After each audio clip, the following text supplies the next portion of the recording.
I think the power of transformation is absolutely key for both of us, and I think that part of the reason for that is that we're both quite shy. We have been quite shy in the past, and I would say both of us were fairly shy as teenagers, and then it's been incredibly liberating to transform yourself completely with costumes and props that you've actually been able to source yourself or make yourself. So, you know, working with a tight budget and really creating your own fantasy using what you have around you, it has been very liberating.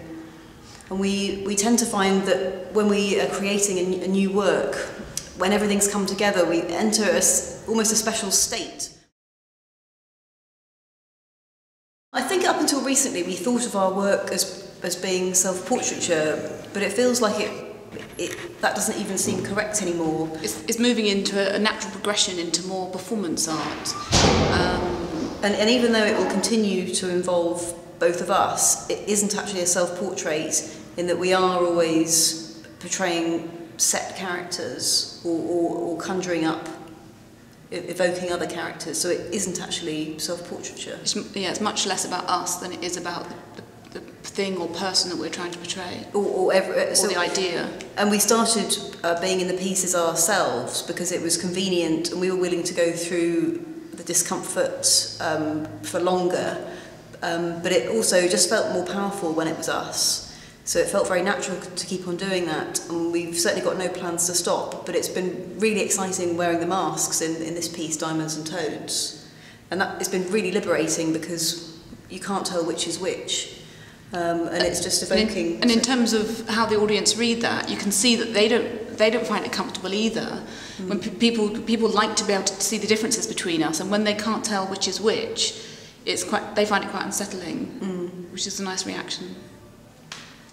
When planning this show, we were brought in by Beverley Knowles, the curator, and we were asked to consider what performance we wanted to do that also had elements that were going to stay in the white cube space and sit alongside Margaret Harrison's work for the duration of the show. So we had to think about how could we be in the gallery space, but also be in our own contained space that we had complete control over, that we could use to absolute maximum effect and have maximum visual impact. And we've been toying with the idea of doing something with a smallish wardrobe for some time, actually really for years, in that the wardrobe is so evocative in so many ways. And so we found a wardrobe that was basically uncomfortably small for both of us to be in together, and we wanted to nestle in it a bit doll-like, and also it's coffin-like. So another key part of the process for us is also the hair, the makeup, and the costumes.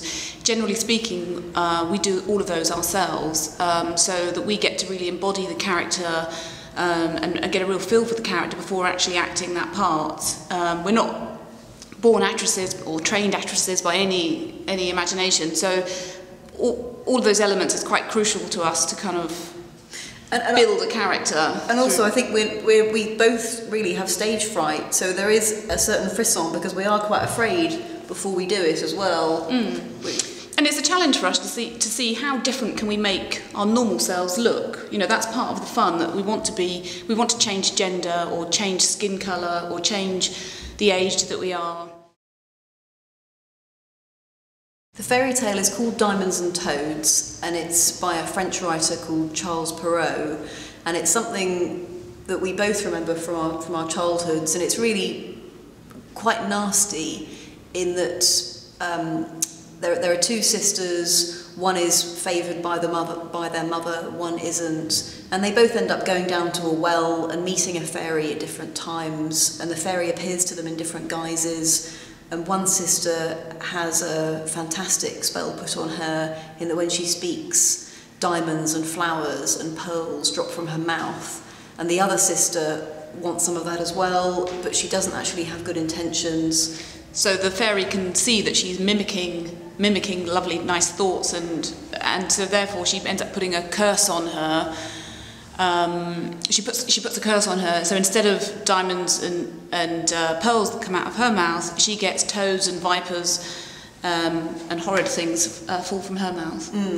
So every time both the sisters speak, these things are falling from their mouths, which is quite an incredible image. You know, thinking about bile and vomit. And then once the favoured sister, actually, with the pearls and the flowers and diamonds, she actually does go on to marry a prince. But the other sister, the unfavoured sister, she dies alone. She dies alone in the woods, I believe. They always die alone in the woods.